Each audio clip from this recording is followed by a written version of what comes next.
බුද්ධාය. ඒ භාග්‍යවත් වූ අරහතු ගෞතම නම් වූ අපගේ සම්මා සම්බුදුරජාණන් වහන්සේට අපගේ নমස්කාරය වේවා. සාදු සාදු සාදු.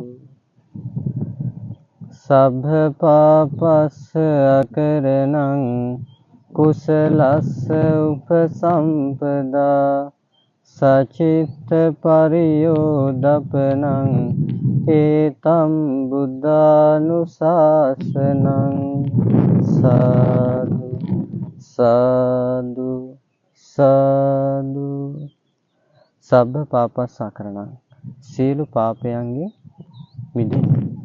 කුසලස්ස උපසම්පදා කුසල් දහම් වඩන්න. සචිත්ත පරියෝදපන සිත දමනය කරගන්න. ඒතම් බුද්ධානුශාසන එයයි සීල බුදුරුන්ගේ දේශනාව.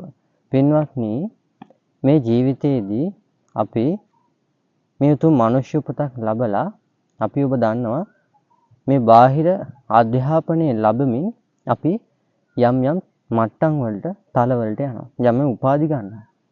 හැබැයි මේ මෙලව අධ්‍යාපනය ලැබමින් ඒ තල වලට ඔබ ගිහිල්ලා ඔබ හිතනවා මම බුද්ධිමත්.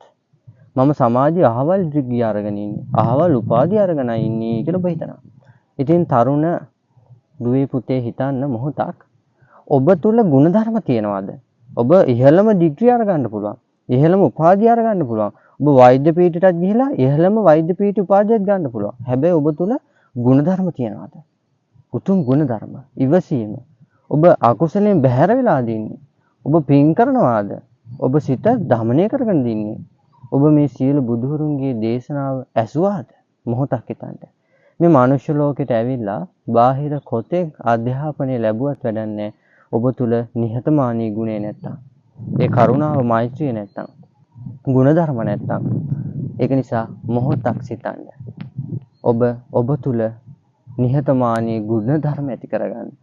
මේ මනුෂ්‍ය ලෝකයේ ඉපදී ඒ උතුම් තෙරුවන් සරණ නොපිහිටා පිරිහිමින් කෙලෙස් වඩමින් අකුසල් සිදු කර ගැනීමෙන් මරණයෙන් පසු සතර අපාගත නොවි අප්‍රමාණ පින් රැස් කරගෙන මෙලොව පරලොව සුවසේ වාසය කිරීමට හැකි උතුම් මනුෂ්‍ය ජීවිතයක් ගත කරන්නට අධිටන් කරගන්න. ඔබ සියලු දෙනාටම ගෞතම බුදුසසුනේදීම වහවහාම උතුම් චතුරාර්ය සත්‍ය ධර්මය අවබෝධය ලැබ සසර දුකින් නිදහස් වීමට ඒකාන්ත වශයෙන් ඔබ රැස් කරගත්තු පින් හේතුපකාර වේවා. ඔබ සියලු දෙනාටම තෙරුවන් සරණයි. නමෝ බුද්ධාය.